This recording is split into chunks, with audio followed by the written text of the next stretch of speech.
What is going on, guys? Jack95 Gamer here, and it is episode 21 of my Inter Milan career mode. And as you can see, we do kick off the episode here with McDonald Mariga coming into the office and saying that he wants a chance to play. And Luca Castelazzi comes in and he says he's really decided not to play, but he's never going to have a part in this Inter team. Hopefully at the end of the year he will decide to retire. We do go into our first game here, and it is against Bologna, and we do start, actually no we don't start, but it is against Safir Taylor's old side, so he will be looking to play a role in this game, looking to cause his old team some angst between them, but you know, like I said, Safir Taylor, if he comes and plays good, he's a weird player for me. He has a future at Inter, but I just don't see him as a first team player at the moment, so let's see how much he grows, but I'm not saying if the right price don't come in from him in the next one of the next transfer windows that he will stay at the club. You know, he's young, he's a good talent, but he could be on his way out. So that's a really weird one. But you know, like I said, you know, Safir Taylor, we need to see if our players have a career here. But anyway, in the first couple of minutes here, we get a fantastic chance here with Cardi, who literally just puts the ball in and it hits the goalkeeper. It falls to Kevin Reyes, who just absolutely just bangs it straight into that goal. And he does score, makes it 1-0 to Inter Milan, and it's a really well played goal. You know, Icardi was very unlucky not to get the goal. Poor defending, just fell to Kevin Reyes. The goalkeeper fell over, and it's a top corner strike from the Belgian international to put that straight into the back of the net. Drexler then gets played in the 15th minute, he's looking to make it 2-0, but it's a good save for the Bologna goalkeeper to keep the game at 1-0. We dominated the opening 15 minutes of this game. It's easy to see that. And Draxler was so close to making that 2-0 there, but a poor shot from him. Something you don't really see from Draxler. He does actually have a really good shot, but yeah, straight to the goalkeeper, and you'd expect him to do better in that one. But the corner does come in to Ranocchia, who scored obviously in the last episode full of confidence, but our captain just headers that straight over the bar there, and the game still remains at 1-0. And Bologna are very lucky to be at 1-0. I've seen teams that play better than them and go about 2-0 down at this stage. We're in this kind of mood. But on the counter attack in the 34th minute, the three of our three young attackers break forward here, and the ball does break to Icardi through on goal. Icardi looks to chip the goalkeeper with an absolutely outstanding goal, but unfortunately it just goes over the bar there. So Draxler, Immobile, and Icardi linking up with the three different nations. You like to see three young talents, and they really are performing, and that's really good to see. I'm really glad that I've crafted that a really formidable front three here. In the 39th minute though, we're looking to get Bologna back on the back foot yet again, and Icardi gets played in by Kevin Reyes here with a good through ball there. A little bit out wide, but Icardi uses his power and pace to get in between there. It falls to Freddie Guar in there. Actually no, was it Freddie Guar? No, it was Memphis Depay, and he had no right to take that shot on. Again, poor defending for Bologna, well, unlucky defending you could say. It did lead to the chance, and Depay's going to put that straight into the back of the net there.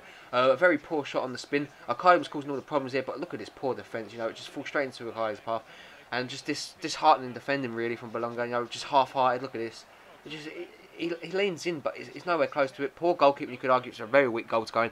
And you can't be letting in weak goals against a team like us in Milan. We do score goals for fun at the moment, and it's another goal there for the man. And you know, goalkeeper completely out of his reach. There's nothing he can do about that, and the game is now double our lead, and it's now 2-0 in our favour, and it's looking like Bologna are not going to come back into this one now. Not had even a sniff at goal, and it's been a poor performance. You know, that's as much as I can say for it. 3 goals in Serie A this season from Memphis Depay, and he is playing fantastically. We move into the 55th minute now in the second half. A free kick from Bologna, and they're going to get a rare attack into Bianchi now. Bianchi on the ball, running that goal, and what a challenge that is from Ranocchia. Their chances just been limited. Our defence has been fantastic. Freddie Guar picks the ball in the 68th minute here. Good bit of strength then, a bit of luck again from the defensive tackles coming in. He just does well to shield the ball. He's playing with him on the edge of that box there.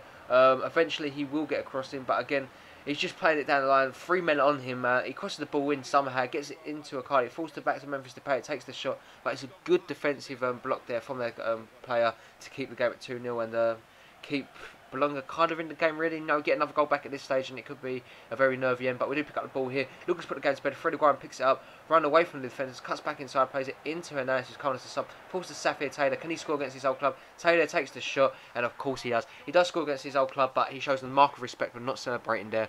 And that's very well played, you know.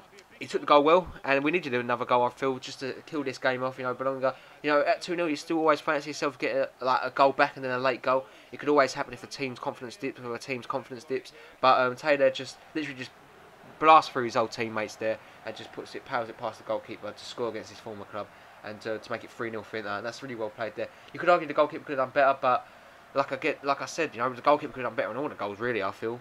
He fell over for the first one. The second one was a really poor goal. And the third one, maybe if he made himself bigger, maybe anticipated the shot, he could have saved it. But 2 goals in Serie A for Safir Taylor. It really feels like he should have scored more goals. But he has been playing out on that left wing of obviously, because Hernandez has dropped down into the second team now, so he's going to be limited to goals. They look to get a goal back here, Bolonga, and they do. They make it 3-1 here. Probably with their third attempt of the game, and it is a good goal there from their man. Beating Begovic at the near post, very poor. I was very disappointed in him, but the goal does go in, and we look to get make it 4-1. Taylor on the ball yet again, takes the shot. It looks to get a double against his old club there, but the game still remains at 3-1 in the 90th minute. And here's another replay of the shot here. A good shot, and it's a good save from the goalkeeper. And we do got to put the corner in here from Safir Taylor, looking to get an assist too. Falls to Joel Matip, and the header is straight into the back of the net. Matip, like I said, the man has been in great form for us. And a good little corner there from Safir Taylor. So assist and a goal against his former club. He really has shown up since coming off from that subs bench. With maybe about 25 minutes, 20 minutes left to go. He came on about the 65, 70th minute mark. I can't quite remember, but yep, he did come on, and he found Matip. You can't even a boy like Matip just sparing that box, because he's tall, he's powerful, and he's going to find the back of the net. He's got such good heading ability, and he does make that 4-1. And it's been an absolute demolishment of Bolonga. They've just not shown up. Bolinga, you know, whatever you want to call him. But yeah, Matip's absolutely, he's happy with that. Him and Taylor are celebrating together. And the Algerian man that's come on, and he's done fantastic for us, Taylor. So I'm very pleased with him. And Matip got the goal. But that is going to bring end to this game. It's a 4-1 win at the San Siro, which we always like to see. Morales, Depay, Taylor and Matip. Always good to see 4 different goal scorers too. Shows the depth in your squad that you have. You don't just rely on one man. Mackay then comes into the office and says, can we discuss wages, which I'm more than happy to do. Fantastic player, had a fantastic season for us. We do offer him a 75 grand deal a week of a 1-year contract extension, so it's going to be an important first team player. With about a 5% bonus per goal bonus. I hope he says that. Kovacic, we do offer a 60 grand a year deal and plus a 1-year extension. Hopefully he'll accept that too. I want to see him at the club. You know, he's only got 3 years left, but I want to tie him down to a 4-year contract, and just so he stays. Then Guarin says room to be unsettled. This has kind of made me a little bit anxious. So we did offer him a new contract. We offered him, I think, a 10 grand pay rise and an extra year on his contract. See if he accepted it. But they did actually come back, and we'll see what they say. But Uruguay kind of an offer, you know, like Luis Suarez, Cavani, very interesting to work with, Gaston Ramirez, Rodriguez, but I do decide to reject it just purely because I'm not looking for that job. But Icardi does come in and says he accepts a contract offer, which is good to see. Good to see that Icardi is going to be sticking and commit to the club. A striker of his calibre, really good to see him staying at the club, so I'm very happy with that. We do go into, actually, speaking of the terms of Icardi, he does come up against his old club here, Sampdoria, who he was there last year, so he's going to look to have a great impact against them. Obviously, Taylor had a fantastic impact against his old club. Can Icardi have the same one against Sampdoria? So it's going to be a very interesting game, a very good game, and hopefully we can get a result in this one. As you can see, we are sitting top. We are 6 points clear. And we can make that even more with a win here. You know, we can even go 9 points clear, which is going to be absolutely fantastic. They have Eder up front. I don't think it's the Eder from Sporting. Is it Sporting or is it? I think it is Sporting, isn't it? Correct me if I'm wrong. It's either Sporting or Benfica. I think that is Sporting. But they do actually ain't there. I can see now he's on the ball now. But Sampdoria do get the first attack of the game here. They put the ball into the head of Wojciech, whatever his name is, and it's a good save from the goalkeeper there to keep the game at bay and keep it at 0-0. But Sampdoria get a free kick here, and they put the ball in, and a header won there by one of their men, but it's safe in the hands of the ever reliable Asmir Begovic. But again, another corner here from Sampdoria, put the ball in yet again. A header from their centre back is missed, goes to Del Silvestri. He gets tackled here. It doesn't fall to Ranocchio, our captain here. He sees that run from Icardi against his old club here. Icardi on the run, cuts inside of his man. This is our first attack of the game, would you believe it, guys? They've been really good defensive, Sampdoria. Cuts inside, gets a little bit lucky there from the cross. He takes the shot, and he actually does score an absolute blinder against his old club there, Muro Icardi. And again, the sign of respect for not celebrating, which is always good to see. Don't want to see your man celebrating against your former club, you know, don't want to make any fans bitter. But the away fans here absolutely jubilant, watching Icardi score against his former club. It just shows he's been a good buy.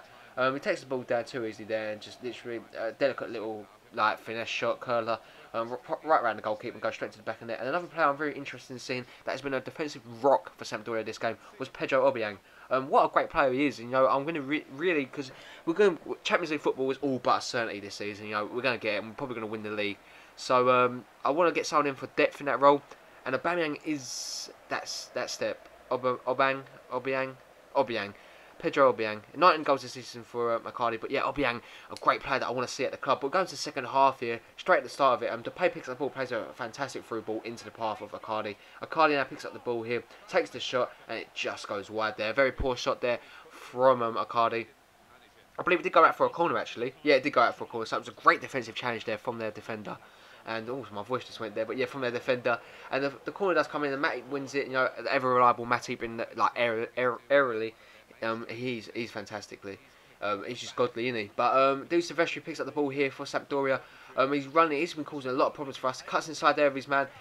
Pays it into the path of Kristrek, and it's a great shot there, but it just goes over the bar, and it could have been an absolute top corner screamer there for Sampdoria, and they're back in the game. But Asmir Begovic held on to the ball. Well, had his lines covered there, and it goes safely over the top of the bar there. But a close shave for us there. In the 64th minute, Mobley picks up the ball here, plays the ball over the top into Mario Riccardi. Riccardi onto the ball now, plays it into Drexler, and Drexler really should be finishing that. One-on-one goalkeeper square, should be finishing that. And we're just getting all these chances here, but Sampdoria eventually do get it clear, and the game still remains at 1-0. Mobley then sees the ball of Kevin Rallis, the runner Kevin Rallis, takes the ball down with ease there, takes the shot, and really Kevin Rallis scores goals like that for fun, you know, on the reverse shots for the goalkeeper. But it's a good save from the goalkeeper, and the game still remains at 1-0. A very it's a thrill of a game, you know. Even at 1-0, Sampdoria can come back in it at any time. We need to put this game to bed. In the 87th minute, Alvarez gets played through here. Can we make it 2-0 and settle our nerves? Here comes Ricardo Alvarez with the shot off the post, and Sampdoria do get it clear, and the game does finish 1-0 in our favour though, which is good to see. And we do get the victory here, another 3 points, and our title charge is in full swing now, and it's looking like we're going to be league champions coming the end of it. Freddie Guarin did refuse that contract, which is, you know, poor to see, and it looks like he's going to be on his way out of the club. Unless he changes his mind. Mateo Kovacic does accept the contract offer, which is good to see. And it is going to bring an end to this episode, I do believe, guys. So if you did enjoy the episode, please leave a like, comment, and subscribe. I'm going to leave you guys looking at the league table and see if you think the title charge is in full swing. And yeah, as always, guys, I hope you have a really nice day, and I'll catch you guys in the next episode. So yeah, have a really nice day, guys. Have a good weekend, and I'll see you tomorrow for some West Ham United career mode. Peace. But only behind on goal difference. Third bottom, Chievo Verona with 21 points. Fourth bottom.